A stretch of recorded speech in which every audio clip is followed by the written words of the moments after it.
Au nom de Dieu, la parole d'Allah en Nour en arabe signifie Dieu la lumière, le Tout-Puissant est lumière en lui-même, et une lumière dans ses attributs, et ce nom, quoi que nous expliquions dedans.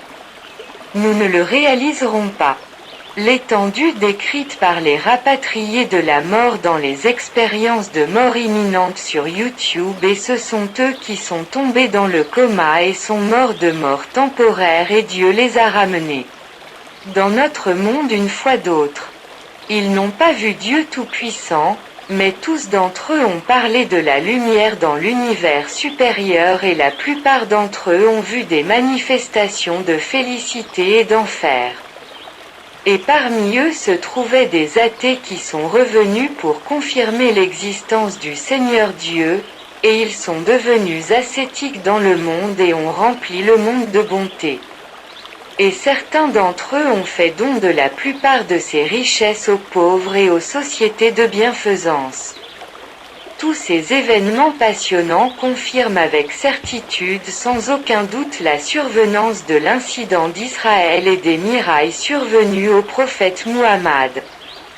Que Dieu le bénisse et lui accorde la paix, et Abu Dhar, que Dieu soit satisfait de lui, l'a mentionné quand il a dit « J'ai demandé au messager de Dieu, avez-vous vu votre Seigneur ?»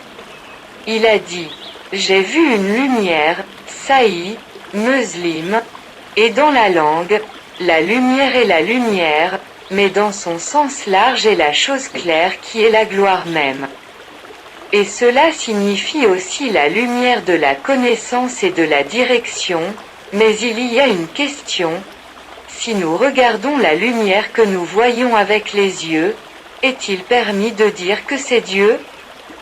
Bien sûr que non, car Dieu est sans égal, comme il nous l'a dit au verset 11 de la sourate Ash-Shura et il nous a également parlé de son moi illuminant au verset 35 de la sourate Al-Nour.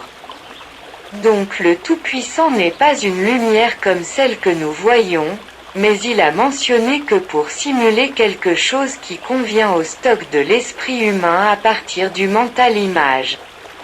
Et dans la sourate Al-Nour, la comparaison de la lumière de Dieu est évidente comme l'exemple d'une planète rosée dans le ciel avec une grande luminosité, enveloppant l'univers entier de lumière.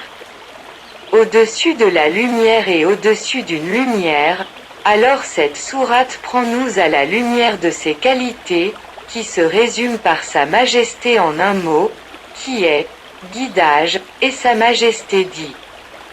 Dieu guide sa lumière vers qui il veut, ainsi sa lumière comprend la lumière sensuelle que nous connaissons par la vue, la lumière du guidage et de la connaissance que nous percevons avec l'esprit. Et le dicton du Tout-Puissant, Dieu est la lumière des cieux et de la terre, est un dicton large et large qui s'étend à l'infini. Dans l'histoire de Moïse, que la paix soit sur lui. Quand Dieu Tout-Puissant s'est transfiguré sur la montagne s'est transformée en poussière et Moïse est tombé dans un état second. C'est fait. Abonnez-vous pour recevoir chaque nouvelle vidéo.